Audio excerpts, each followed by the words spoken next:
but I think it's been terrific to see the creativity overflowing on the Slack throughout the week, and I think it's exciting. So recap in just 120 seconds of this context. Debt for Nature, we began the week with an integration of the history of that. There's been 40 years of that we've had discussions on throughout the week. And part of that history reflects an opportunity for the future if we got that to further scale.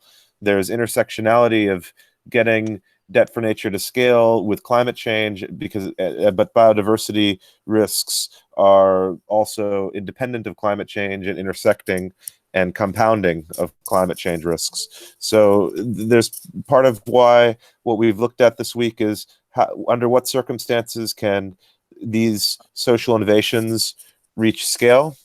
Under what circumstances can social innovations related to Debt for Nature, intersecting that as a thesis, get to scale? Because obviously our relationship with debt changes in the pandemic circumstance. Countries around the world are adopting a different opportunity, a different way to think about debt. They're integrating awareness of new agency that they can have through debt, and they are securing a near-term future with that. We think there's ways for them for society to think about securing access to a biodiverse future over time through such, and that it's not only something that happens through the processes that have happened, but that there should be new levels of inclusion, creative collaboration with all kinds of stakeholders around the world who care about addressing these collective challenges. And so I think that part of that has been that we've had earlier in the week, we've had speakers on complexity of these challenges. We've had speakers on Debt for Nature specifically, and also speakers on conservation more broadly, regeneration, and not just sustainability, but how do we address the gaps? And if we think about how far we are behind in addressing so many of these challenges, it brings up how do we get more ambitious in catching up. And I think that's part of where it's been excellent to have our guest speaker here. So Grant, do you want to do a formal introduction of our guest speaker, and then we can proceed here? That's great. Yeah, thank you very much. You can hear me, Bobby, right? Yes. Okay. Good evening, everybody. So tonight we're very proud from Sustainavistas and CrowdDoing to, first of all, to have you all here, and secondly, to have Chad Fishman, who's the Vice President and Research Director of Project Drawdown, which is a non-profit organization that assesses, maps, models, and communicates the world's most substantive solutions to global warming. Chad is a co-author, lead researcher, and the principal architect of the methodology and models behind the New Times bestseller Drawdown, the most comprehensive ever proposed to reverse global warming. In collaboration with a global team of could you please mute we're getting feedback. Please mute your mic if you're able to listen, please. Thank you. Go ahead, Grant. My apologies. No, that's a problem. So in collaboration with a global team of researchers and thought leaders, Chad designed the integrated models to assess the world's most effective climate solutions and determined if, when, and how the world can reach drawdown, the point in time when the concentration of atmospheric greenhouse gases begins to decline on a year-to-year basis. Drawdown was the #1 best-selling environmental book of 2017, and is currently being translated into over 10 languages. With a multidisciplinary background in public policy, human rights, sustainable development, and environmental conservation, Chad provides a systems-based approach to research and strategic leadership. Chad, can you take over, please? Thank you. Welcome. Thank you very much, Grant and Bobby. And thank you all for joining us here today, from whether it's morning, afternoon, or evening. Those of you who are on the other side of the world and spending your Friday night chatting with us this evening, I'm really happy to have you and be able to speak a little bit about Project Drawdown. So I'm going to present my screen here, and just let me know if this is working. Do you see that screen? No. Oh, yes. Now it's coming on. There we go. go. Now I can see it. So achieving drawdown. So jump right into it. Some of you may have already heard of what drawdown is, and we just got a bit of a definition from Grant there. But For those of you who aren't really familiar with the project, drawdown is that point in time when atmospheric concentrations of greenhouse gases begins to decline on a year-to-year basis. It's when we take out more greenhouse gases than we actually put in to Earth's atmosphere. And the proposition is really quite simple. When we change the composition of greenhouse gas concentrations of the atmosphere, we can affect global cooling. Just as we are creating global warming effects due to the amount of emissions that are entering the atmosphere, we can have the reverse effect. We can actually stop global warming and begin the process of reversing it. But more than just a technical definition, drawdown is a new way of thinking about and acting on global warming. I like to think of it as that marker on the horizon pointing us towards the future that we actually want, a regenerative future where stopping and beginning to reverse global warming is actually possible with solutions that exist today. Now, we're all really concerned about climate change, and we should be. It's the greatest challenge humanity has ever faced. We are in the midst of a COVID crisis, the COVID-19 virus, and it has dramatic impacts on our social and economic systems. And it's a drop in the bucket as to what we would experience if we don't do anything about climate change. Climate change is affecting us today. It's affecting our children tomorrow and our grandchildren and future generations to come. But climate change is really a symptom of a deeper sickness. It is a response of Earth's system telling us what's going on, and the system is actually working, right? And what it's telling us is that there is a sickness in our atmosphere that is affecting our terrestrial systems, affecting our oceans, our biodiversity, and our human economic and social systems. So how do we actually begin to stop this, stop global warming and begin reversing it? How do we solve the sickness and not simply treat the system, the symptoms? The only way we really know how is to draw down, to avoid putting greenhouse gases up and to pull down what's already there. Now, it sounds daunting. It may even sound impossible to some of you. But humanity, this is what's so great about our species, is that at times we are incredibly dumb. All right, let's be real. We're an incredibly dumb primate at times, but we are also incredibly brilliant. We are an amazing species that can and have created wonderful things on this planet, and at times have done really dumb things that have caused to destroy a lot of our planet. We have existing solutions, technologies and practices that are real, workable, tangible solutions that exist today. And when taken together, these solutions can achieve drawdown. Now, I want to ask you all to do something for me. It's a little bit hard. I usually do this when I'm in front of an audience, but given the COVID-19 crisis right now, we have to get used to these virtual settings. I'm going to ask you to do something for me. And just see how this goes. So I'm going to ask you to close your eyes and just think about, answering yes or no. We can't do it on the virtual, but I'm going to ask you a couple questions. I just want you to think about whether that's a yes or no in your mind. All right, so if you can all close your eyes wherever you are in the world today. I want you, if you can, to imagine a solar panel. Can you do that? Can you imagine going out and putting your hand on one of those panels? Now, you may not want to, but you can do it. Can you imagine going out and seeing a wind turbine? Maybe standing at the base of that wind turbine, putting your hand upon it, looking up and seeing the blades turn. Can you imagine that? Can you imagine walking on a hike in a protected forest, in a national forest? Can you imagine putting your arms around a tree? Can you feel that bark? Can you imagine going to imagine a farm, organic farm? Can you smell the compost? What about a pasture? Can you see some cows on that pasture? Can you smell the manure? Can you imagine your favorite plate of pasta? Can you just about taste it?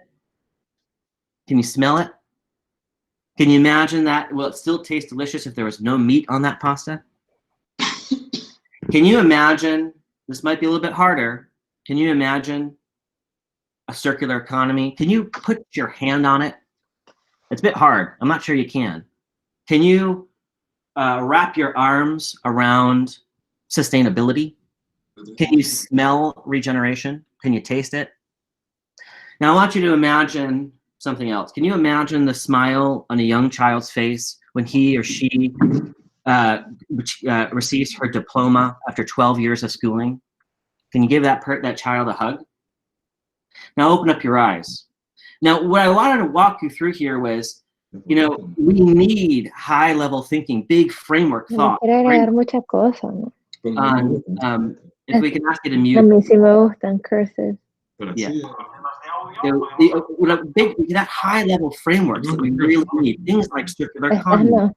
We need Otro. we need regenerative and sustainable thinking. We need healthy growth, maybe degrowth. We need to think about these high-level concepts. It's important to have those frameworks. But for us to really take action on solutions, to implement solutions at all scales, we need to be able to imagine. We need to be able to touch, taste, smell, feel the solutions that exist today. And then and only then can we find the will to move farther and faster than we thought we needed to. Because it's not a technology question. It's not a financial question. It's simply a matter of moving farther and faster. It's simply a matter of the will to move. But why don't we do this? One is that it's hard to imagine what those solutions are. And we've had a lot of trouble over the past 25 years actually understanding the real solutions that exist today. We've been entering into the silver bullet syndrome, right? Thinking about what is a future technology, a future practice that is going to be invented to solve the problem. Or sometimes you hear a buckshot of silver bullets. We don't need a buckshot. And, you know, frankly, I don't know why we are always using terminology or analogies comparing to violence, guns, and destroying, killing things, right? I mean, you cut that out of the language, right? Because we don't need the silver bullets. We don't need a buckshot of silver bullets. That's not going to work. We need an entire system of solutions being implemented together in parallel to achieve drawdown, to stop and begin reversing global warming, and to achieve that regenerative future that we actually want today. Now, how do we hear about global warming and, you know, climate change in the media today? We don't hear about what is possible. We don't hear about solutions. We hear about the problem itself, right? We're inundated by stories of doom and gloom, horrifying headlines and terrifying images that most of the time don't even exist. They're crafted images. They're photoshopped to create panic, to create fear. And when we're confronted by fear and panic, we run away, right? We feel conflict. We don't want to solve something. We become apathetic. Problem, fear, and conflict is a discourse that has permeated the discussion around climate and global warming, and indeed most of the challenges that humanity faces on this planet. And problem, fear, conflict, while important to understand the problem, important to identify the problem, and to maybe even have a little bit of fear because we can respond to that. But when the discourse is this is the entire paradigm with which we operate, this is a cauldron for apathy and indifference to the status quo. These are tools of oppression and not tools for transformation. We need to change the discourse entirely to move away from problem to solutions. We need to move away from fear to the possibility, right? Possible, what can we actually achieve? And we need to move from conflict to collaboration, because it's in this this recipe of solution, possibility, and collaboration that opportunities arise. Opportunities to create the future that we actually want. And we need to shift our entire way of thinking away from risk assessment to opportunity assessment, away from fixing and tweaking the problem to get a little bit better, to really creating the opportunity for the future that we actually want, to find those solutions and to work towards that vision of the future, not tinker with problems and fix things. So I lead a team of researchers and writers from around the world. This is just a smattering of some of them. And together we have mapped, modeled, and detailed 100 of the most substantive solutions to stopping and beginning to reverse global warming. Now, what I like to show with this picture is the sense of collaboration that we brought to this project. These are people come from all over the world. They're intergenerational. We have folks who are in their 20s, folks who are in their 70s. We have a diversity of disciplines brought to the table here. 50% have PhDs, all have one or more master's degree, but they're not just climate scientists or data junkies. Now, don't get me wrong, we love data. We can't get enough of it. But like, these come from a variety of disciplines. We have been approaching the problem, we're approaching the problem, the fear, the conflict, and the science from a perspective of climate, the atmospheric physics, data science, which is incredibly important, particularly in understanding the problem. But in order to find the solutions, we need to bring together humanity's brilliance from the many disciplines that are represented here. These are folks who are engineers, they're architects, they're foresters, they're people who are farmers, agricultural sciences, they work in transportation systems and energy systems. They are also climate scientists and some data scientists. They come from human rights, lawyers, there are people with business leaders. They come from all different disciplines to the table to find the solutions to the problem statement in front of us, so we can create the opportunities for humanity. And so what we have done is we've mapped these solutions. Here's just a smattering of some of them, or showing some of the solutions here. 80 of these technologies and practices already exist today. And when taken together, these existing technologies and practices can achieve drawdown, right? 20 of the solutions that we profiled in our book in 2017 are called coming attractions. These are technologies or practices that are on the pipeline, future innovations that when they come online are going to accelerate our progress, but they are not the silver bullets that are going to solve the day, nor are they available today, nor do we necessarily need them to achieve drawdown. They're going to help us, they're going to move us faster, but they're not necessary, and they are not sufficient in themselves. But taken together, the existing technologies and practices can achieve drawdown. So we need both innovation as well as really understanding what are the technologies that can help us today. Now, what do these technologies and practices all do? What do these solutions do?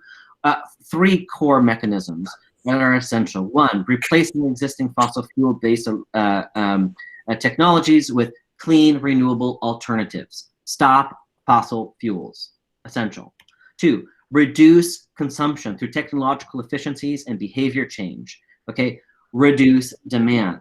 Right, live within our planetary boundaries. Do not overconsume. Restore. So restoring our natural carbon cycle, restoring carbon that we have extracted from the earth and put into the atmosphere. We need to restore that through multiple methods, but the only one we know today that exists that's tried and true, because had millions upon millions of years of evolution, is photosynthesis. It is the process of storing carbon in our plant's biomass and soil through this miracle and magic of photosynthesis, which converts carbon dioxide into plants' biomass and soil organic carbon. It's through a mechanism of these 3 mechanisms, and only through replacing, reducing, and restoring can we achieve drawdown. There's no other way to do it. So taken together, we can achieve this. Now, what are some of these solutions? Now, here is a list of 20 of the 80 existing solutions. Now, those of you who are familiar with the 2017 book, you may see things have changed a little bit. And that's because in 2020, about a month ago, we released the Drawdown Review, the 2020 review, which was an update of all of our solutions and all of our models using latest new data, changes in the past few years. We've combined some solutions, we've added new solutions, etc. And we produced 2 different scenarios, a scenario 1 and a scenario 2. And you can see there to the right of the slide, you see those numbers. That represents gigatons of carbon dioxide equivalent that are either reduced or avoided from the Earth, entering the Earth's atmosphere, or pulled down through sequestration from atmosphere. And it's tallied up over a 30-year period from 2020 to 2050. And then there are two different scenarios. One is scenario one is aligned to a 2-degree warming scenario, and scenario 2 is aligned to a 1.5-degree scenario. So this gives you a range of possibilities that are ambitious, but that are completely possible, and indeed, one might say plausible, given the existing solution sets that we have in front of us. Now, the solution set itself is really eclectic. You see things like right at the top there, reduce food waste, other things that you may be more familiar with, things like utility-scale solar photovoltaics, or wind turbines, and you see things like insulation. So it's a real diversity of different solutions that are available to us. First thing that I want to point out with this, this list is when we think about climate solutions, kind of the first thing that comes to our mind is electricity generation. We think of those coal, oil, and gas-fired plants that need to be replaced with renewable energy systems, and they're absolutely essential. But the thing to point out is that only 6 of the top 20 or the most substantive solutions relate to electricity generation, whether that's production or reducing demand of electricity. Now that makes sense if we think about roughly 25% of all global greenhouse gases comes from electricity generation. Where do the other 75% come from? Now, it also makes a lot of sense when you think about electricity that buildings and industry are incredibly important solutions as well. How we're producing our materials, how we're using materials, and how we're living in our homes, both our residential and commercial, for work and for homes, which is now becoming increasingly combined because of the COVID crisis. But these building and industry sector consumes a massive amount of energy, both from the grid, right? So both using electricity, but also from on-site combustion. And so that needs to be reduced, and we have many solutions that are available to us to reduce our space heating and cooling, to reduce our lighting, etc. We also have something called, some of the most important solutions are how we handle refrigerants, or hydrofluorocarbons, which are powerful greenhouse gases that leak from current equipment and enter the atmosphere. Now, it might not sound like much because, well, relatively a small percentage actually end up coming into the atmosphere, but hydrofluorocarbons are hundreds to thousands of times more potent a greenhouse gas than carbon dioxide.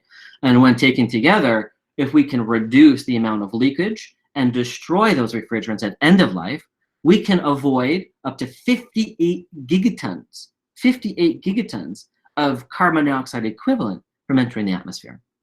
Now, if we phase out those refrigerants, in addition to reducing the leakage, if we phase those refrigerants out and adopt natural alternatives, which exist today, we can up to 43 to 51 additional gigatons of never entering the atmosphere.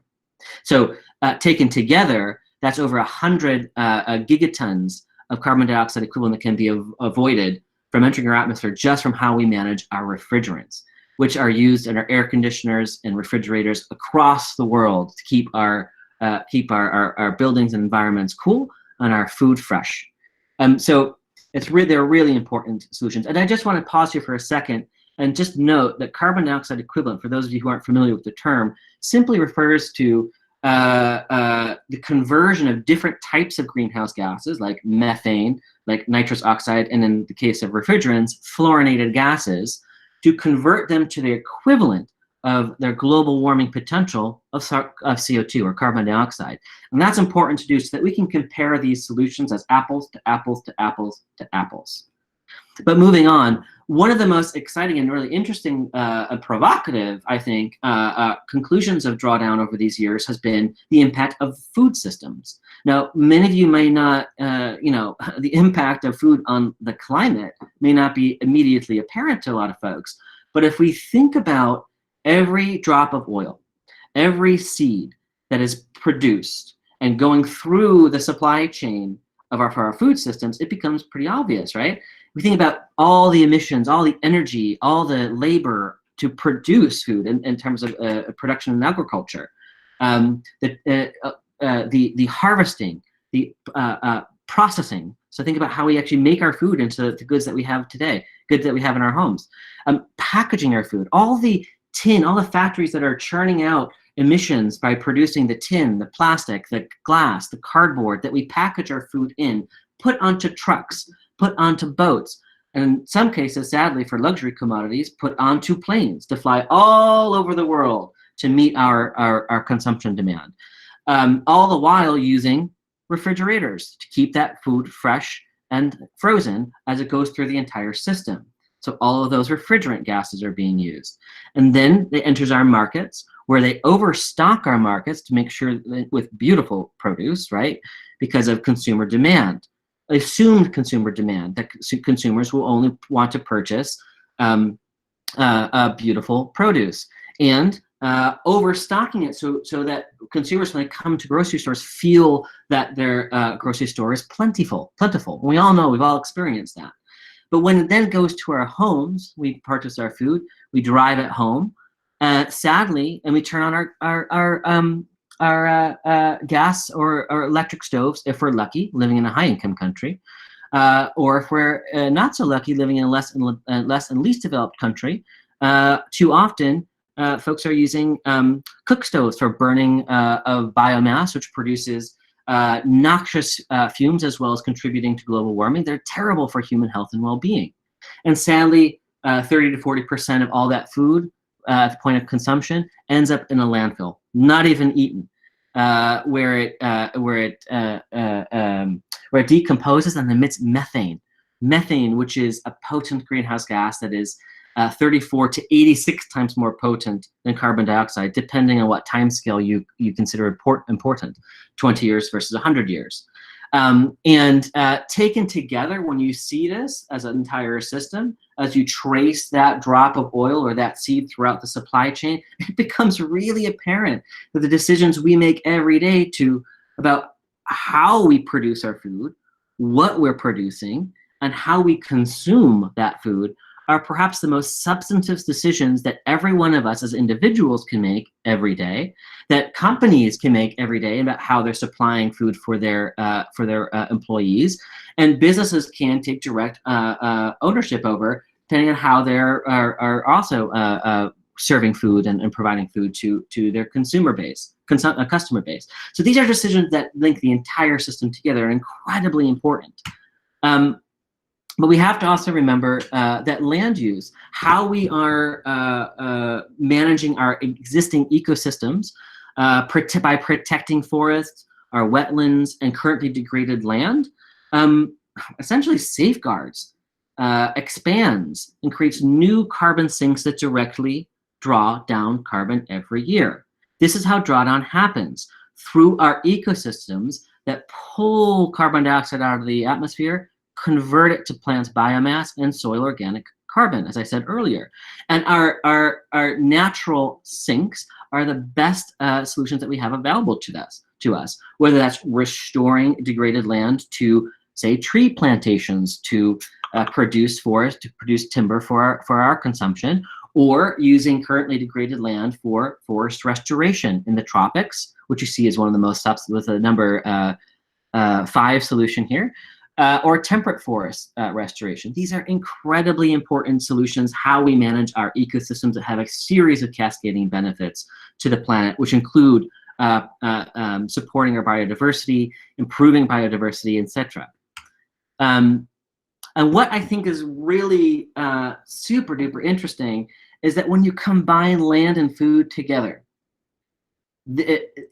the decisions we make about how we use land, how and why we're using land, together are the most impactful set of solutions that we have readily available to us today to solve the climate crisis in front of us. And this fundamentally shifts traditional thinking and climate action away from energy only to energy and land and food and the entire system. Now, that doesn't mean we can ignore energy. 100% renewable grid is essential. We need to have net zero or living buildings. We need to change the transportation systems. Absolutely. We need to turn off the spout before we clean up the atmosphere, right? But we need to do them both in parallel to achieve this system of solutions. Now, I'm going to quickly go through this because I think this group, this audience would be is particularly interested in some of the modeling things. I won't go into great detail, but I wanted to just kind of describe how we do this, how we come up with these numbers. And we have a bottom-up, solutions-oriented system of models that are internally consistent, that are integrated as a whole, so that we have common methodologies that are used to evaluate markets of functional demand, looking at agroecological zones and thermal moisture regimes, looking at consumption patterns on a per capita basis in every country in the world, and even that look at our ocean dynamics so we can evaluate marine-based technologies and practices. And we have to remember, when we think about all of these solutions, we have to think about them as a system. I don't want to go into great depth here, just to kind of give you a quick overview here. When we integrate each of these sectors, like land use and food sector here, we know that they exist within specifically defined boundaries. So we have to look at these constraints and real world boundaries of what are our land types, how much land is there, what's the current status of it, and what kind of solutions are actually in practice are applicable on that type of land. We have to integrate everything together so that we avoid double counting, so that we deal with interaction effects and system dynamics, and we maintain the real world boundaries so that we're not extrapolating beyond what is actually possible or realistic. So everything is integrated and mapped together. No solution exists in isolation. And when we integrate the sectors as a whole, we see everything is interconnected. And indeed, what drawdown is a system of systems. Food systems, electricity, buildings, industry, land use, transportation. And of course, when we talk about health and education, or access to voluntary reproductive health clinics, freedom of choice, devoid of persecution, equal quality and access to education for boys and girls for 12 to 13 years of schooling. This affects the entire system as a whole. Everything is integrated together. And so we have to remember, when we're working in and envisioning that regenerative future that we want, we have to see the integration of all of human activity as one big system that all affect each other, because that's the reality of the way we operate as a species now. So, I know I was short on time. I'm sorry if I've gone over. I rushed through that. Happy to answer some questions a bit later. But one thing I want to pose to you, is drawdown possible? Now, the answer is yes. And I think I alluded to this a little bit earlier. It is possible, but it's only possible when we adopt the system of solutions taken together. Every single solution, I should clarify, we have 76 solutions now in the new review. All of these solutions, when taken together in parallel, can achieve drawdown, and only when they're taken together can they do so. And the great thing about this, so my point here, I guess, is there's no silver bullets. None of these are silver bullets. None of them can do it on its own. You need them all. But the great thing is that we want these solutions whether or not global warming was even a problem. Right? Let me repeat that. We want all of these solutions whether or not global warming was even a problem, because they all have cascading benefits to human and planetary well-being. Now, I'll go over this quickly here, but if we think about renewable energy systems, this results in clean, abundant access to electricity for all. It reduces air pollution, improves health outcomes for children, health and education outcomes for children in least and less developed countries that are burning biomass and using kerosene for their cooking and lighting. So this is a win-win-win set of solutions. If we think about plant-rich diets and reducing food waste, this actually ends up producing enough food on current farmland to feed the world's population now until 2050 and beyond. This provides enough food and sustenance for the world's population. If we think about forest restoration or protecting our forests, this protects biodiversity, protects life on this planet. Its tangible benefits are truly incalculable. If we think about regenerative annual cropping, if we think about managed grazing and silvopasture, tropical tree staple crops, right?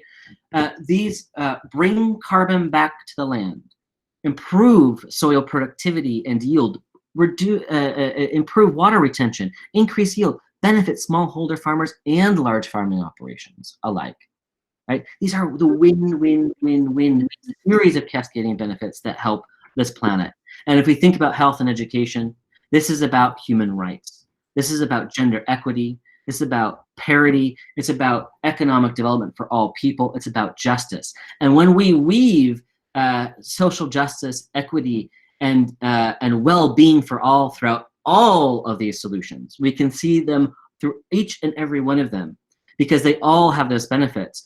And how we implement these solutions to ensure that social justice and equity are embedded in all of this, that is how we get to a truly regenerative system, and we solve the Sustainable Development Goals.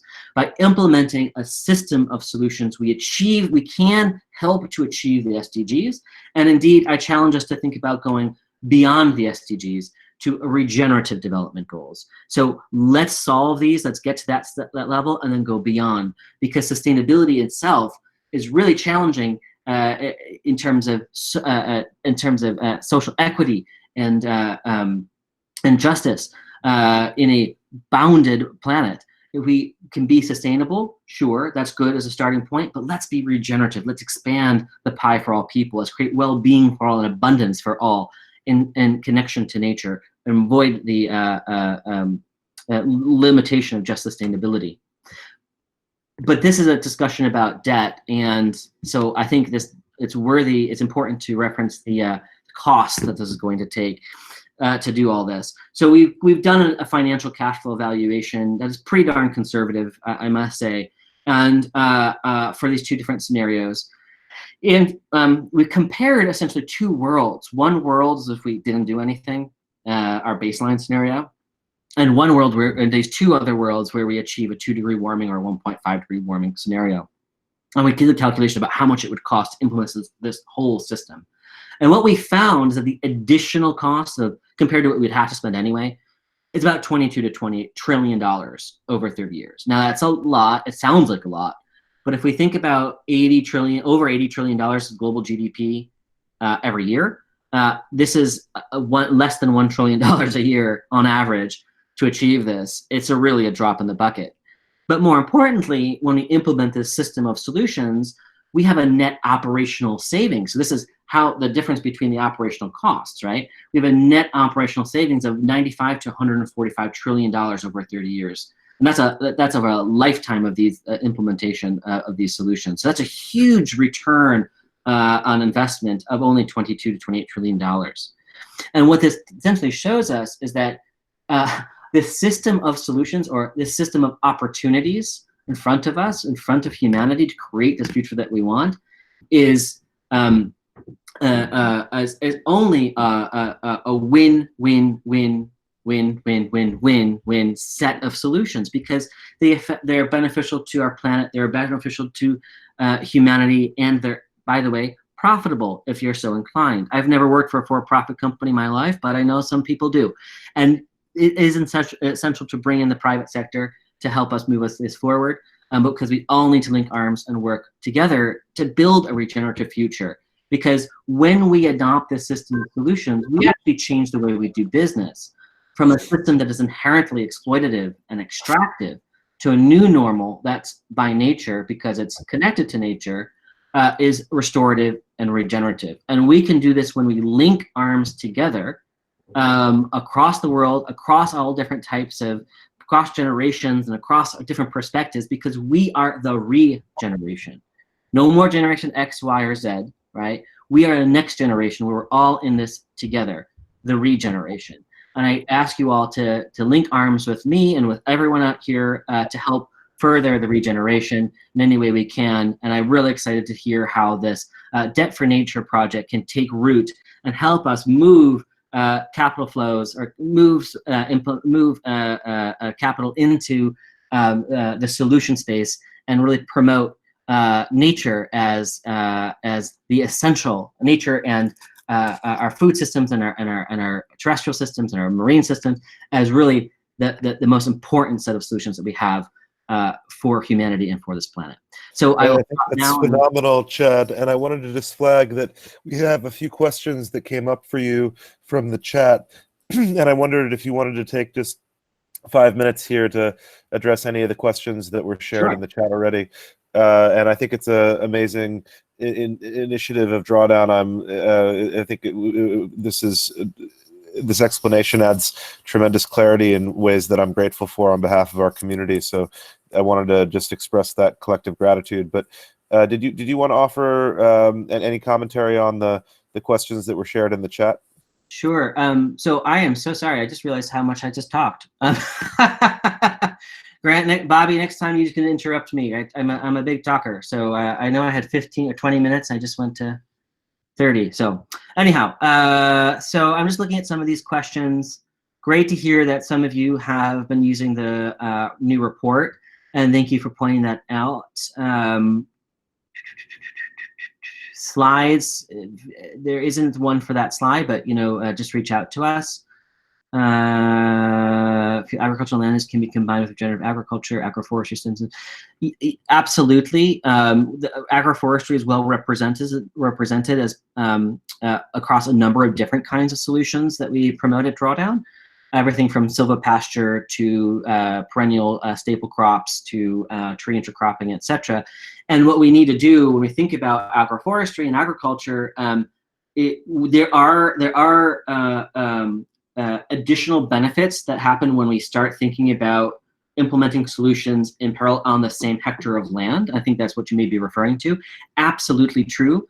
In our system, we have to break them apart because there's not enough data to support the sequestration, the added sequestration benefit when you start to stack solutions on the same hectare. But most likely, that's going to increase your productivity, increase your soil organic carbon when you do stack those solutions. We, by intention, separate them out so we don't get into the business of over-exaggerating any one solution. But I think addressing Juan Ramos's comment there, it's certainly possible. Just wanted to and it's important to note that we need to reduce our meat consumption. And we talk about a plant-rich diet. It's not vegetarian or vegan. It's a healthy diet. That means reducing our overconsumption of every type of commodity, and particularly meat. And that means replacing our meat protein intake from animal-based proteins to plant-based proteins, and reducing our overconsumption in high-income countries, increasing our consumption in less and least developed countries to reach that healthy diet. And that's actually where plant-rich diet becomes a solution. What are the key blockers in your view, Lisa Bolton? So yeah, I think there are lots of key blockers, and first and foremost, let's be clear. There are the vested interests. There's the entrenched industries that are working to perpetuate the way they do business, and that obviously needs to change. And I think it will change in time. I think even those entrenched industries see and understand that it's sometime in the future that we're going to have to shift the way we do business, and they're just pushing their way of doing business as far as they can for the ease of and profitability, and that needs to shift. We need to actively advocate for them to shift the way they do business to move that future forward to now. That's one key blocker. I think another key blocker is understanding the specific solutions. When I talk to policymakers and people in industry, which I do all the time, one of the things that increasingly comes up everywhere is we know the solutions, but when you actually start to poke at it, they say, well, we know there's electricity generation, we know solar and wind. Or they'll say, oh, we know transportation, they'll say EVs. And they'll say, a few of the solutions, again, the silver bullet syndrome. And they know the contours of the solution areas, the sectors. They very, very rarely, almost ubiquitously, do not know the full set of solutions available to them. And when they start to see the list of solutions across all of these different sectors that are ready today, there's something that clicks in their mind, and they say, oh, wait a second, now I get it. I think we've been approaching this the wrong way by focusing so much on the broad contours and less on the specifics. And we need them both, and to be honest, we need them both. But I think that was one and remains one of the big blockage points in moving us forward. Again, the silver bullet syndrome is connected to this, and I think that is one of the big blockage points, is that we're always waiting to the future innovation and not seeing what's right in front of us. We need a mirror shining back on humanity about what we already know. and that's something that often gets ignored to the shiny object of a future that doesn't exist, the future technology that's not in front of us. Yeah, I think the third key piece is siloed thinking. Folks tend to work in silos, and we need to think in systems. And I think my sense, knowing Bobby and some other people here, that systems thinking is a key component in the way we approach things, but it's very, very rare for particularly people in across society. We've been focusing on such very specific expertise, knowledge, and that's important.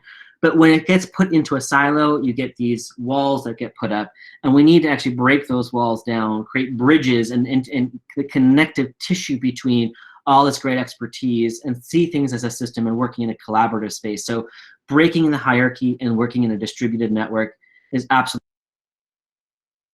Sorry, wait. We got you. Someone accidentally must have muted you. Sorry, right. I didn't. There we go. Go ahead. So moving from hierarchies to distributed networks is essential. And I think for the first time in human history, we have the actual technology to be able to do that, right? We can actually create distributed networks. And I think what you're doing today through a hackathon is essential for that. That's kind of the nature of this collaborative work that we can do moving forward. And Drawdown, we are actually having other hackathons. We hope we can link arms with y'all and Bobby's work here to create a knowledge platform that takes all of the information, all the models, all the work that we've been doing in a integrated, online, super accessible, meaningful tool to folks. And we're going to be creating all kinds of hackathons and ways for everybody to get involved. And it'll be open source and free to all people. So I think that's we share a solar punk aspiration, Chad, and I'll just share for 10 seconds that what you mentioned about real world solutions that exist today is something that we need to bring to scale to get to a solar punk world. And we honor that as the route towards systems change, is to imagine the future world building on all those real world solutions. So I think the work that y'all have done at Drawdown is truly an inspiration for our community, for systems changers around the world to reflect on how that connects to all their solution gaps that they see in the world. And I think that it's also a context that you've shared that's exactly the right narrative opportunity for us all to see what's possible with the presentations for the hackathon for Debt for Nature. And I think that we're going to have to transition to that part of the afternoon here, if that's unless you had any closing words before we wrap up for the day. With this section, I just wanted to say, Chad, it's that we've gotten several standing ovation comments from our colleague Saskia, the organizational co-host. She shared standing ovation in the chat. So I just wanted to likewise applaud what you shared.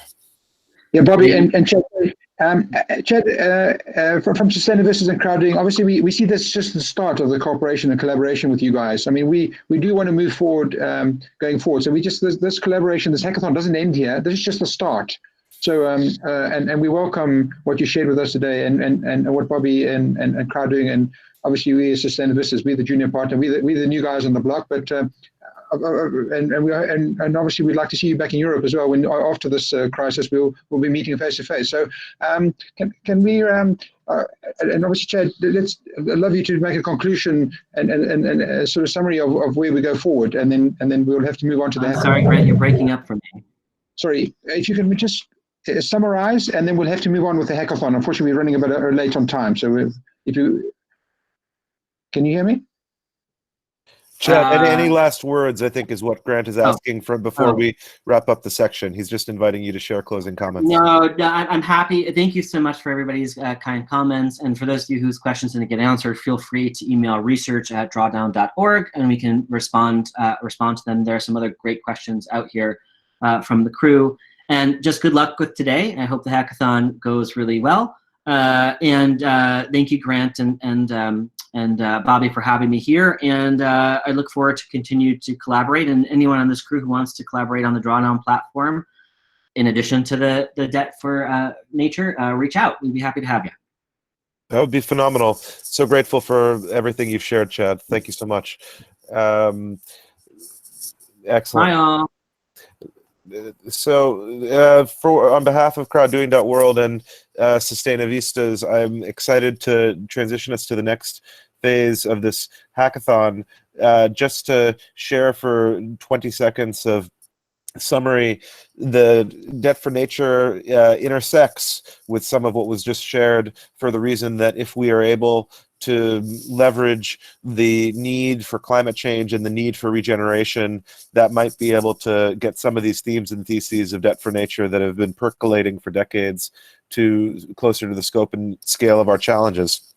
So I want to acknowledge that and reflect that I think that this is an exciting moment. Are there words from our co-organizers before we transition to the teams? Let me see if Grant or Bruno want to add commentary before we begin with the teams. Yeah, obviously, thank you very much and for everyone for joining us tonight, late on a Friday night, and it's been a long week. And Bobby's done a superb job of hosting all these 3 sessions and bringing us aboard. I think for us, we'd like to recap with Wayne Fisher on the Monday night and with the Debt for Apes, the orangutans in Sumatra, and also the lemurs in Madagascar. And like we were saying, and there's some other actual interesting projects going forward. We see this just the beginning of this journey. So yeah, I'd like to welcome you all. And at the end of this, we just want to have a quick shout out. I'll put a Zoom link in at the end at 8:30. We'd like just to pop out for 5 minutes to have a quick team photo. So everybody is on board. We could just do a big block photo to say hi to everyone for Skoll. And we'll put that all on the social media, and hopefully you can all share that with your networks. And obviously we can go forward to the next one, and looking forward to it. Thank you very much. Bruno, any other words from on behalf of co-organizers? No. Okay. So let's see the sequence of teams. We have in terms of folks who are the team that was ready, the first one on the schedule. We had the team unbanked, and we had team. Grant, did you want to hand over to the correct team? I can also support Hermes. that. Same. I thought it was Hermes, right? Team Hermes first. Lisa Bolton, right? Am I on first? Fabulous, fabulous. And I see we have Alejandro that's joined the meeting. So very happy to see his name come up there. It was very much a collaborative effort between the group. So let me just see if I can present, see if I can figure out how to share properly. En cambiar su cepa en 2 semanas, el enfoque de vacuna es absurdo. I hear a background radio on here. Okay, encima.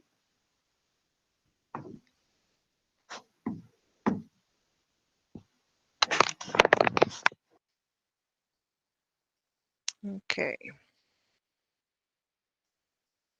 So let me know when you can see my screen. Yes, I can see it. Wonderful, wonderful. Okay. So yes, thank you all very much for giving us this time, and thank you so much to Grant and Bobby and Bruno for all the organisation for this week. It's been fascinating. I think a lot of us weren't sure what to expect. Certainly my first real hackathon, so it's been a real great experience. A lot more efforts than I expected, I'll be honest, but well worth it, definitely very valuable. So we started work on this idea of looking at the role of the private sector within the context of Debt for Nature. Our team is called Hermes. If anybody would like to know why, let me know. So we have Alejandro, Claudia, myself and Lisa C, Marina and Yangbo, but we had some other inputs as well from people. It was extremely interesting, the discussion, just in the last 2 or 3 days. So I think many of you are aware of the situation and the whole 6th extinction that's happening. Looking at as much as 30 to 50% of all species extinct just within our lifetimes. So this is the huge challenge that we face. This slide, so thank you to Alessandro for this, because this is really interesting and quite shocking, to be honest. So you can see the top figure there, the global nature needs of somewhere around 750 billion US dollars. The harmful subsidies figure is just outrageous. So you can see there's somewhere around 550, 600 billion dollars that are being put into fossil fuels, agricultural production and fisheries that are actually causing some of the damage. And yet only somewhere around 140 billion of biodiversity financing. So here, I won't go into full details. I'm not sure how long we have to go through. So you have time. Please feel free to take your time. We're not too rushed. Please, I want to make sure that you have a chance to present. Okay, fantastic. Thank you, Bobby. So this is sort of a general overview of the key points of biodiversity finance. So including private and public financial resources, and 4 key areas that it focuses on. One is avoiding future costs. And this is examples of taxes on harmful products or fines. So this is really the stick. And then the second one is really about delivering superior results. So this is really the carrot. This is the incentives. Then obviously there's a big focus on generating funds, focus on these areas. And then the last point around realignment. So as we saw in the previous slide, there's a big realignment needed between where we're focusing our input on damaging industries or activities, between where we want to try and shift that. In this slide deck, I've added in a link to a short video on what is climate finance. So we'll make the slide deck available afterwards, but you'll be free to look at that. I won't go into detail now. It's quite high level, but it's a neat overview. So just looking at our concept, so this is the what, and then later we'll come on to more details on the how, which is really more of the details of the financing structure and how we could bring that, how we could make it happen. So the basic concept for our group was trying to understand how we could bring together the expenditure that's already planned by a lot of multinational companies over the next few years.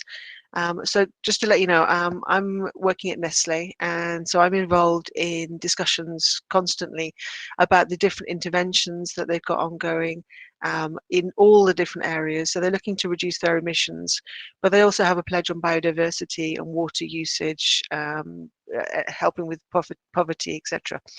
So they are putting together now projects, different interventions that build on the work they've been doing so far, but really take it a lot further. And it just seems to make sense that if we can try and get extra value out of that money that's being spent by also reducing the debt that some of these countries, which are the highest impact in terms of biodiversity loss, climate change, and also high foreign debt, that we could potentially, as vegans like to say, feed 2 birds with 1 scone. Okay. So we have got a good list of key benefits for the debtor countries and the multinationals. So I'll just have a quick look through these. So the debtor countries, obviously what they've seen so far, what we saw very well in the Seychelles example was the reduction of the overall debt, better interest rates and repayment terms. The idea is that it helps them to get out of that that hole of debt that they're in. But the added benefits in terms of involving multinationals could be that they actually get a lot of help with the purchasing power, specialist knowledge, long-term commitment of those companies as well. For the multinationals, you might think, well, why would they want to add in, if they're going to spend the money, why would they want to add in this additional layer? When we talked about the Seychelles, it was mentioned that having this national commitment led to greater stability and security and success of the projects. So you're not dealing with private individuals, you actually have a contract with the government or with national agencies. It could help also getting access to some of the local services and things like planning permission. So that was potentially one of the extra benefits. Funding may be higher, and we'll see. Hopefully, we'll get a chance to look at the video on forest example that we have. So instead of a company putting in 1 million, they can combine that funding with extra grants, other companies, and and other authorities to actually get more for their money. Plus, there may be currency conversion and tax advantages for them. And it seems that debt can often be bought at a lower cost as well. So it looks like they could also get extra value for the same investment. But then there's also a big benefit around brand reputation and improving their license to operate. It can be used in their marketing engagement with customers, and they could even use it as a direct means of engaging with customers through something like a green wallet. So we see lots of benefits for the multinationals as well. Oh, sorry. Right. I went to the end by accident. 1 second. Okay. For the local communities and small medium companies that are involved, for them we would see greater access to reliable funding. So we'd hope to put in place quite a simplified, standardized funding mechanism that would help the people that really need the funding to get easy access. And again, preferential rates and payment terms. We would hope to see a kind of snowball effect with the local economy in terms of employment. So that will ripple out effect into local businesses, but also into public services, education and health. And overall, they would then have a better protection from the threat of climate change and the loss of their biodiversity. They may also then have access to specialist knowledge from the multinationals as well, for topics like agronomy.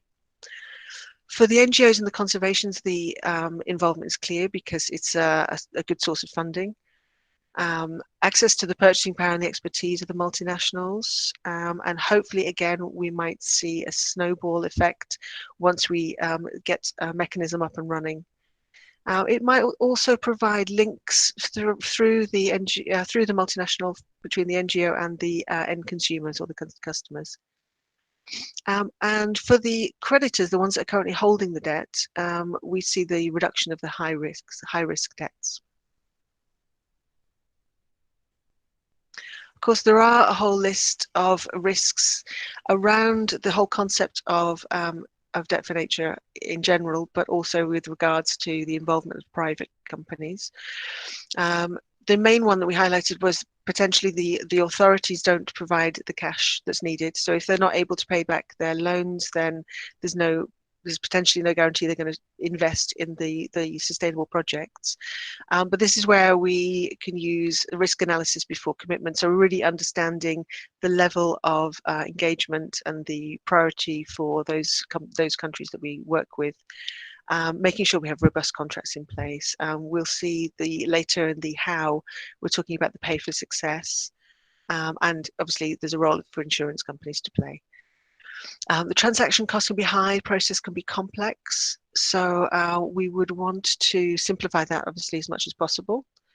And we may also be able to have the advantage of the experience and the expertise within multinational companies. So I know within Nestle we have treasury, we have departments that deal with hedge funding, currency rates. There's a whole set of expertise that they could potentially draw on within the multinationals as well. It could be seen as negligible overall debt relief. So when we look at the example for Ghana, the amount of debt versus how much we're looking at in terms of investment could be seen as small. But if you look at it in terms of on-the-ground cash flow and improving the overall credit rating, then even the millions versus the billions can make a difference. And the idea would be to build momentum. So as I mentioned, this kind of snowball effect. There's a suggestion that maybe nations might want to try to get their debt forgiven rather than actually committing to further expenditure. So we would try to target nations who are focused on internal funding for those sort of sustainability goals. And we should also try, if we can, where there are mechanisms in place to forgive debt, if we can link them to this kind of solution, so that we get double value. And multinationals may be reluctant to participate because of their lack of experience and the high risk involved. So we would really try and come up with a simplified process, try and pair the interest of the multinationals with the different projects that are out there, the different needs that are out there, and start with proof of concept and then pilots to prove the benefits, improve the mechanism, and make sure we have something that works to build up that trust and that confidence.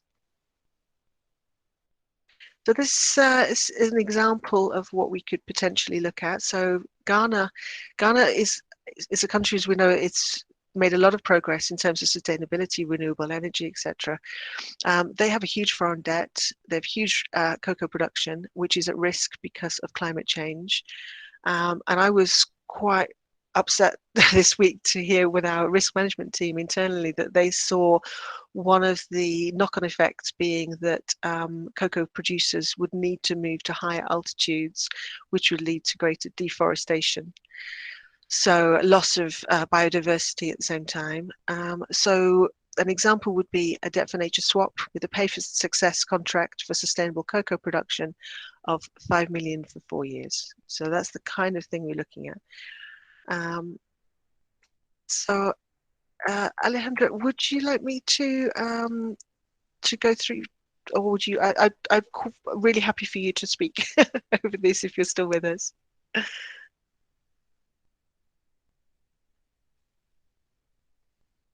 You're on mute, Alejandro. Do we still have Alejandro in the call? Yes, if that's Alejandro Del Mar. Yes, yeah. Alejandro, you're on mute. Okay, I can't hear Alejandro, so it's if you'd like to continue, Lisa, I'm sorry. No problem at all.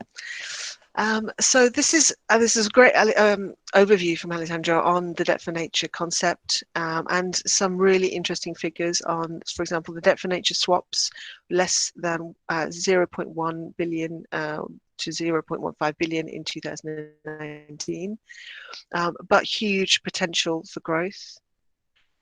So far, it's really been focused on public financing. As it says here, 80% of global expenditure has come from public financing, but people are starting to understand, private companies are starting to understand the role of private capital. And so there's a whole range of finance instruments that are available, like green bonds, environmental impact bonds, sustainability linked loans, etc.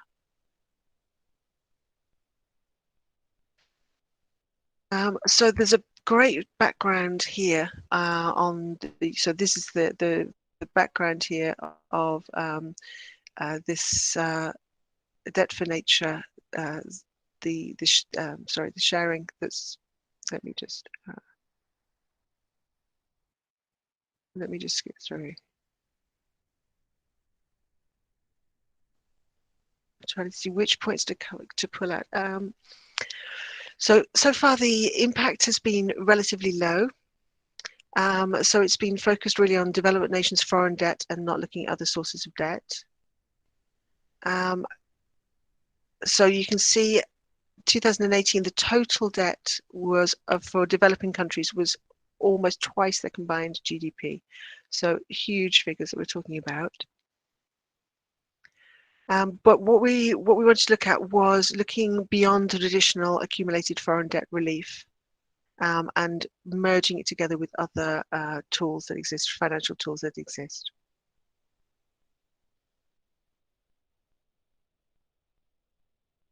So you can see there's a huge amount related to COVID-19 that's going on at the moment. Different fiscal and monetary stimulus that are being put in place. Financial help being asked from the IMF. And what we wanted to try and see is how we can try and simplify and standardize some of these existing mechanisms so that they can bring more value during this time. So it's very much a time of upheaval. I won't go through the details of the investments here. You can see, as just an example, an average of 3.7 trillion in infrastructure investments needed every year through 2035, just to keep pace with the GDP growth.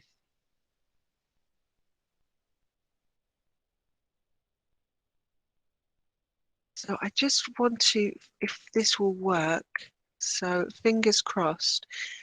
So this is a great video that illustrates well how the different players can work together on this sort of pay for success. So I just want to play this first. We could also share a link so people could look at that in the background thereafter, if that's if that would be helpful as well.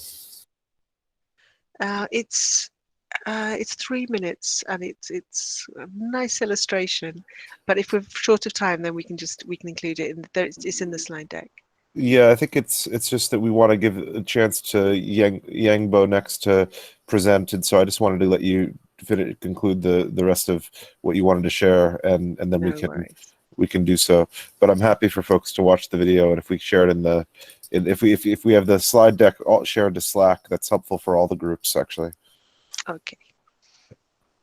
So basically, there's a whole detailed sort of assessment of how of what the pay for success model is, which is basically investment based on results. There's the pay for success contracts tie payment for service delivery to the achievement of measurable outcomes.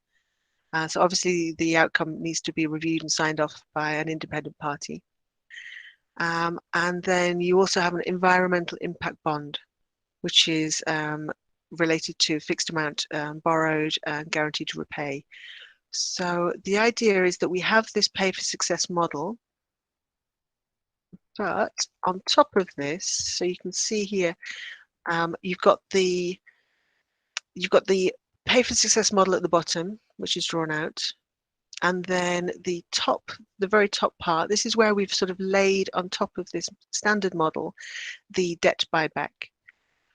So it's sort of combining two different systems here in a way that could potentially lower the risk for multinationals and for those investors, make sure that they get the return that they're expecting, and at the same time then reduce the debt for whoever the holder is, whether it's a nation or it could potentially be a group of people like a farmers cooperative.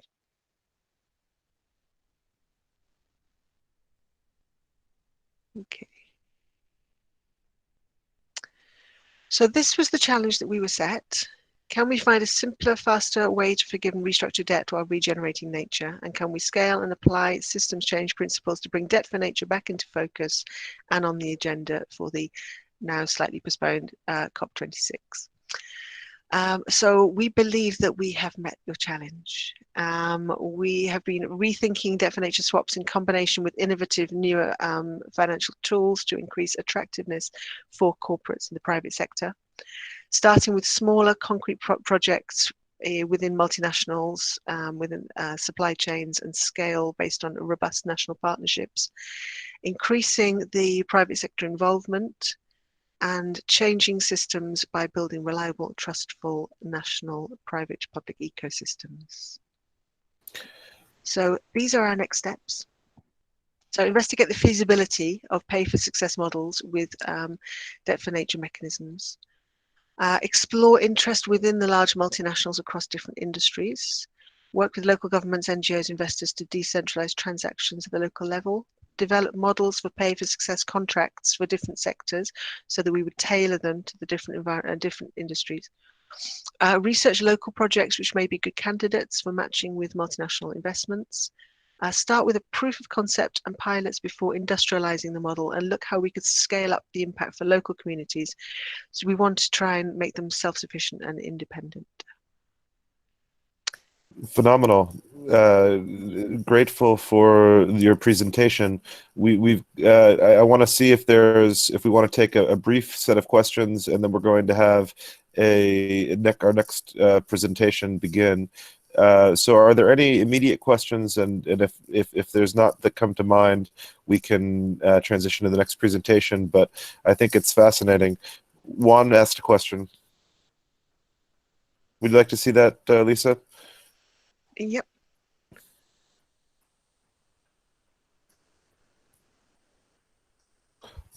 He asked, how do you see the role of partnerships working here? What are the key stakeholders?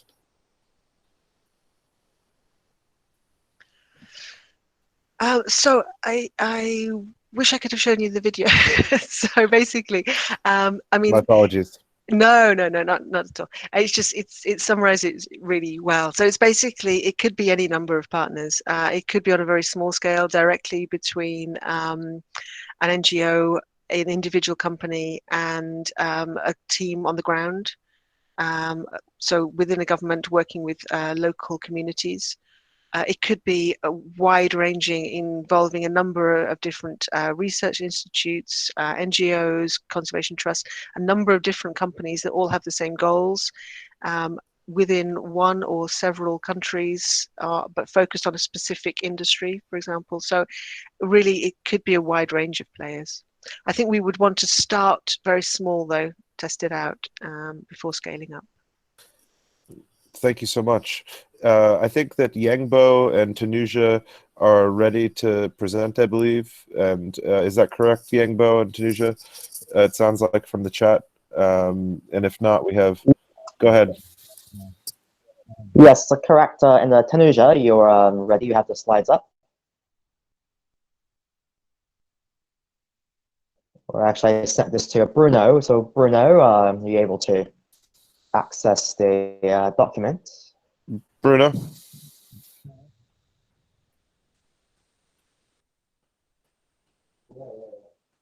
Oh, right. Tanuja, right. So you're up. Good.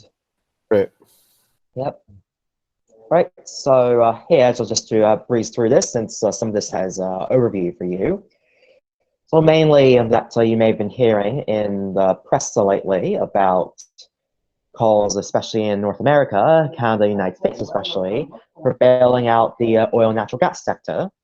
And then the focus question is, well, we can structure that so that this bailout actually accelerates green transition, not only by phasing out the spent wells, but also to employ erstwhile oil and gas field workers to restore these landscapes.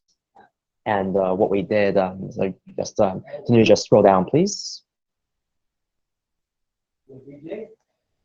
Yes. So here we're focusing on several of the sustainable development goals, and you can get the data from the references as well.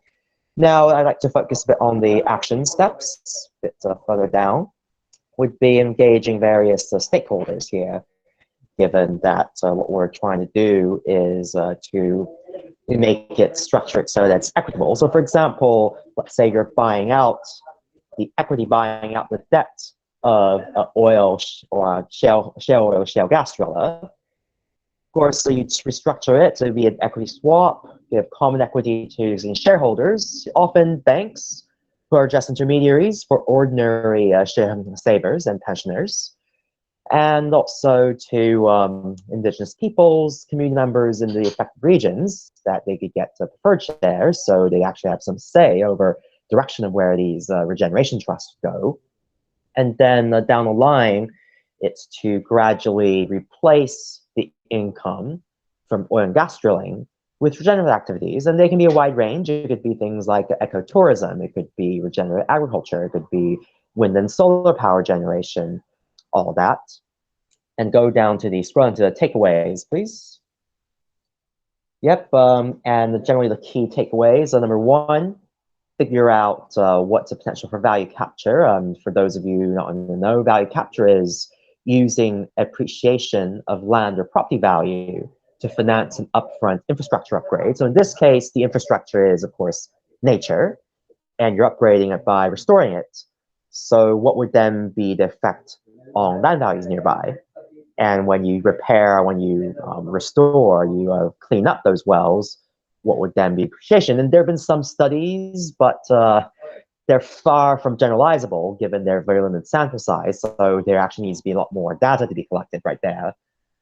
And then furthermore, what needs to be done is first, in terms of figuring out scale capital deployment, of course, it's going to be at least one, if not two, orders of magnitude greater than what's in the past. That said, it's going to be at the scale that should be expected if we're really to move the needle towards sustainable development goals, towards any of those SDGs.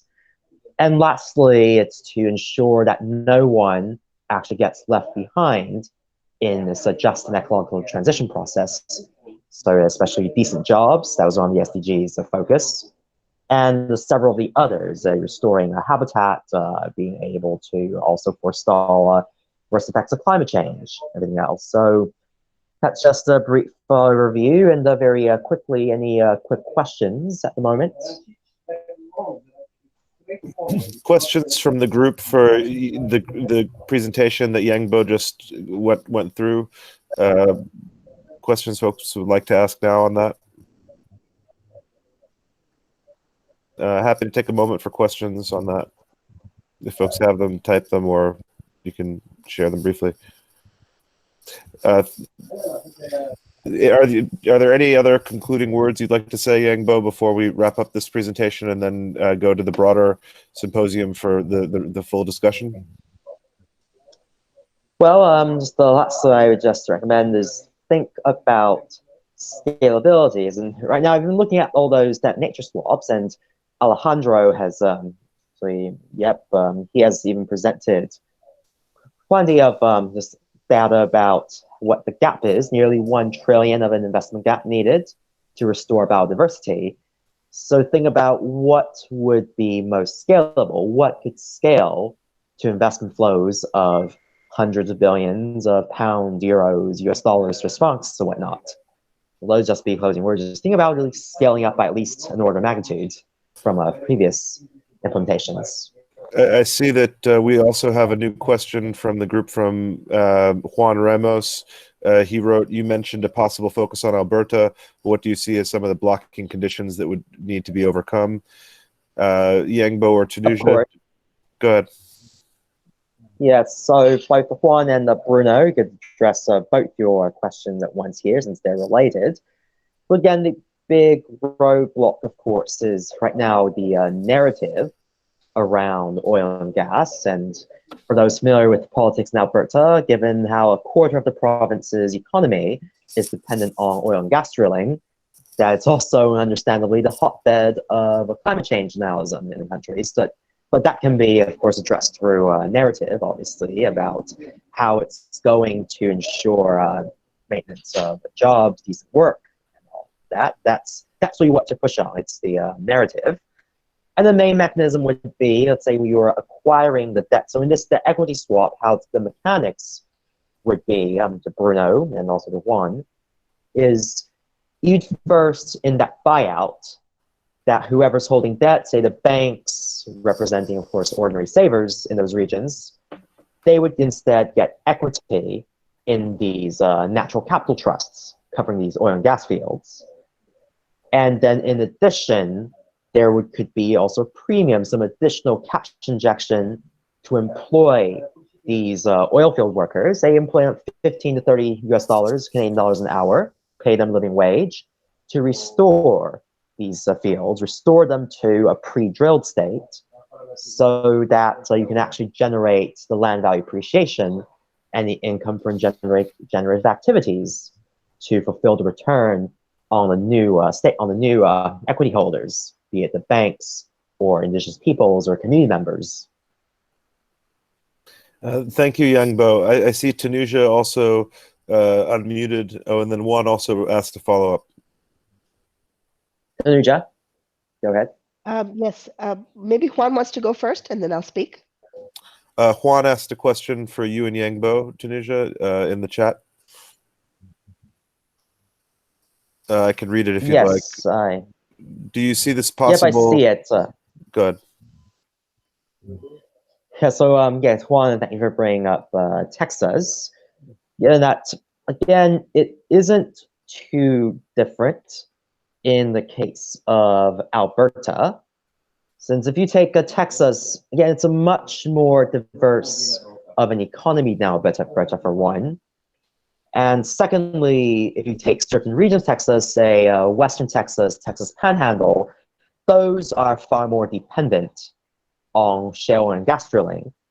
Couldn't even cover the state. And the flip side of this is that because there are alternatives, there may even be greater will to transition in Texas. It can go either way. Say you transition because there are few alternatives, or because of the presence of alternatives. Think in Texas, think the tech sector in Austin, for example, or healthcare in Houston, or financial services in Dallas.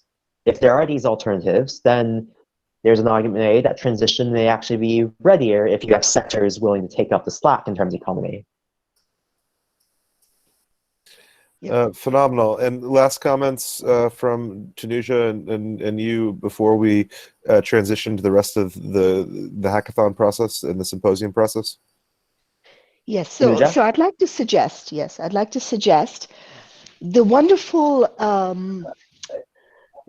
learnings we are finding from all of the presentations, that we, as a result of this hackathon, we come up with a framework of questions that all of the Debt for Nature type of presentations, the key points that we should structure ourselves. For example, financial inclusion, as well as retraining of forces after any kind of transition of this nature. So we create a list of key points that all of the Debt for Nature activities touch upon, so that we can learn from each other.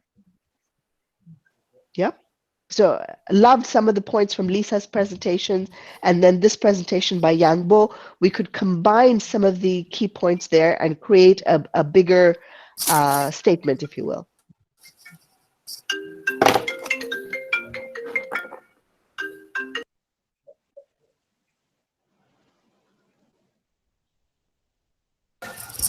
My apologies. So I wanted to identify that this is very exciting to be able to see these presentations. I wanted to check in that we've got a goal of a little bit further discussion around this, and then Grant also wanted to host a photo session after we have the extension of the last discussions. But I want to see if there were other individual colleagues that wanted to present what their findings. I know Carl suggested that he had some individual findings, and if he's interested in that, or if there's other people on the line. I know there was another set of teams that also were interested in presenting potentially, but that it wasn't clear if they got to the point where they have conclusions. But I just want to take time, whether it's formally presenting or it's just informally sharing, to take the next 17 minutes to just share any learnings or findings or suggestions vis-a-vis the next steps for the future of Debt for Nature. Both CrowdDoing.world and Sustainavistas.org are collaborating on Debt for Nature. We can include folks in any other dimensions of what we're connected to around systems change from both organizations' perspectives. But on this particular theme of Debt for Nature, I just want to get a round of perspectives from folks. So who here would like to speak to what the reactions to today's sessions? I see multiple folks on the line. Is there someone who'd like to raise their hand or to unmute and offer perspective? Saskia, did you want to offer any perspective for the group? Or I see also Bonnie. Would you like to? Or are there other people that would like to offer any commentary just to presentations? Go ahead, Bonnie. Hi. Thanks so much for the presentation. That see a lot of great work has been put into it. I did a webinar earlier today about co-creating a systems change evaluation methodology. So yeah, we're in the process of designing a new framework to help break down the different elements of systems change. We're using the 5 R's framework that the USAID actually created back in the day, and I would really like to co-create this with the solutions here as well, or use the framework we're building to help you measure the social impact of your solutions. So thanks Bobby for hosting this space. I'm a bit tired, sorry, so not very eloquent. No, I think that's excellent, and I think that we would welcome sharing in that regard. We have looked at leverage points for systems change as a framework to measure how much impact potential there is in addressing social innovation gaps that way. So we'd welcome all cross-reference. Going around the room for other feedback on what you've heard, or what this experience has been like, or what thoughts this inspires on the content of Debt for Nature. Let's see. Saskia, did you want to speak to such? Or Sarah, Paige, I see, or Sanjay, if you're back. Or it says, let's see, who else would like to speak to what they've heard or offer perspective? I see Melanie here, if you'd like to, or go ahead.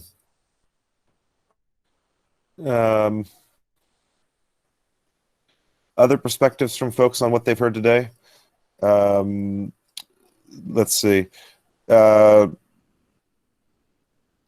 ahead, Tanuja, if you wanted to add that.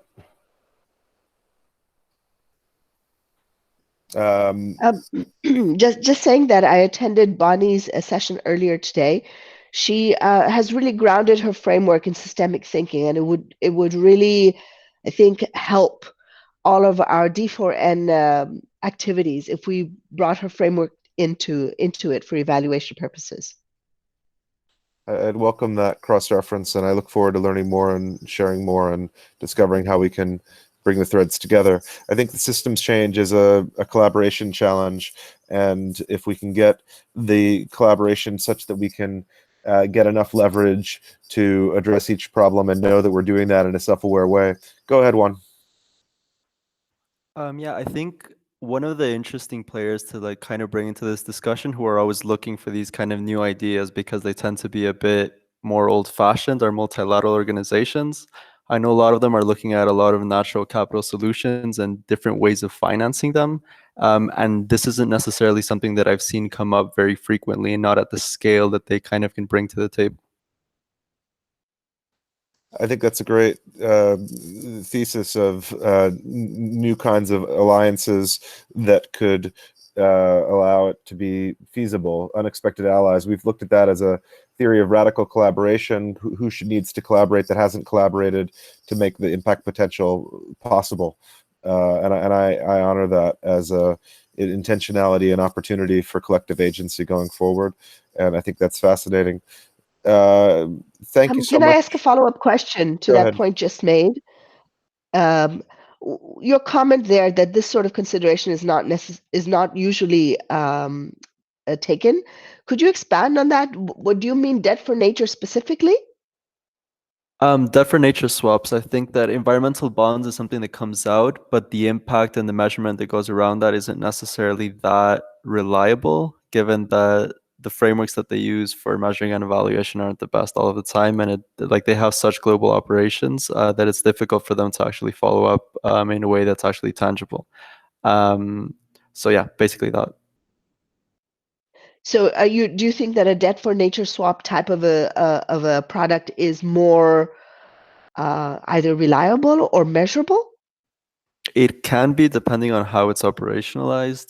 The thing is that environmental bonds as a whole, they aren't necessarily screened for their long-term impact. Some of them aren't even screened for climate-related transitional or physical risk. So they tend to go into, for example, operating energy operations, generally renewables, but many of these aren't even screened to the place where they are if they're at physical risk long-term because of climate change. So that's kind of what I'm referring to. Bringing in different concepts and different players into these kinds of bonds, kind of following on what Lisa said, I think would be incredibly interesting to find, that public-private partnership approach that is always kind of said, but never actually trickles down to natural capital. Yeah, good points. Thank you.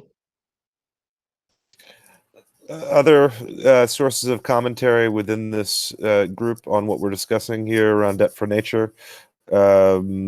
other folks that would like to share perspective based on what they've heard? Is there perspective? Let's see. Thank you, Sarah, for sharing that. We welcome both the folks listening and participation and collective creativity.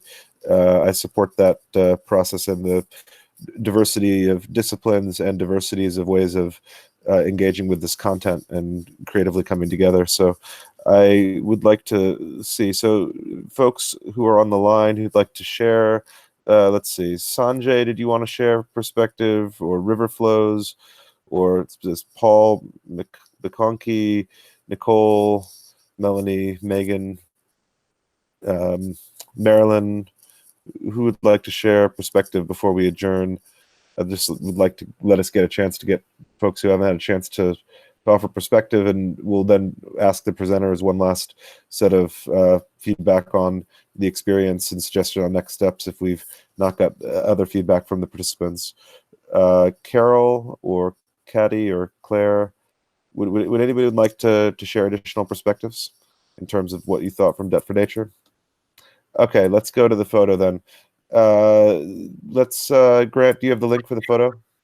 Yes, it's in there. Yeah, Bob, can we just have a quick conclusion, just to say thank you to everybody? I mean, we'll just 1 minute. Let's do the brief wrap up, Grant. Then.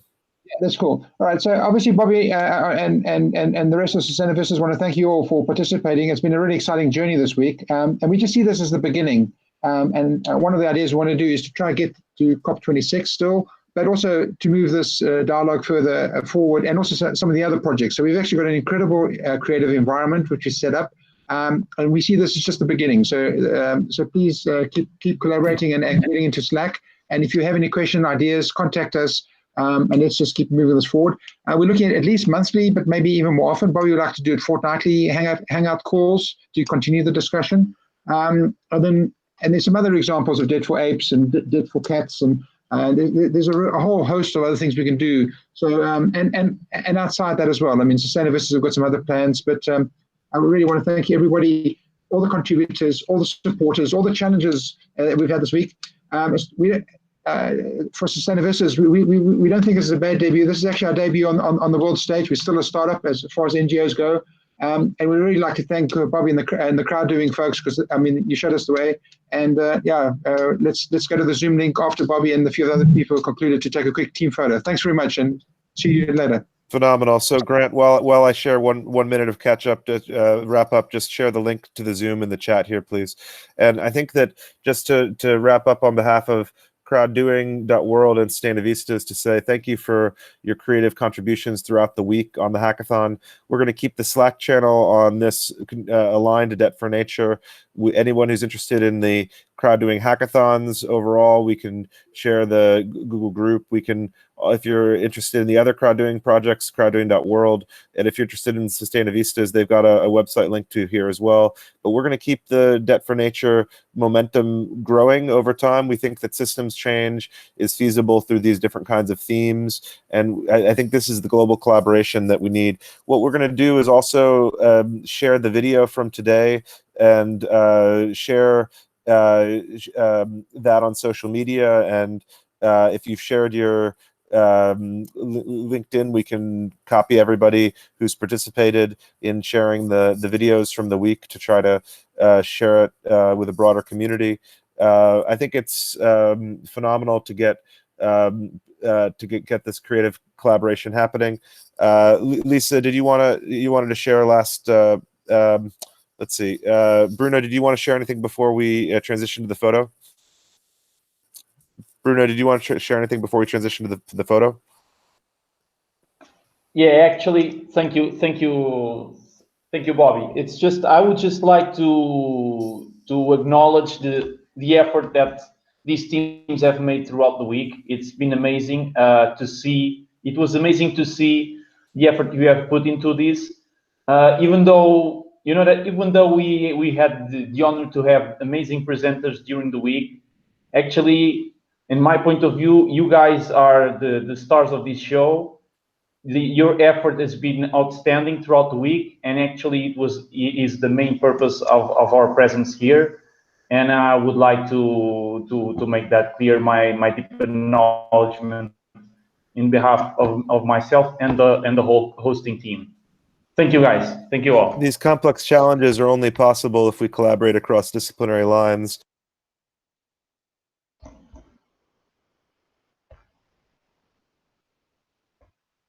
And we've got the link here. Is this the link here? Grant, the same link here? Yeah, that's a Zoom. Yes, that's the one. Yeah, let me just link it up. I should be starting. That should be. Are you live there? So for Yeah. systems change, let's collaborate globally, virtually, and be socially interconnected. There's innumerable ways to learn how to change the system faster. I think we all learn better together. So I think that's part of why we're gathered.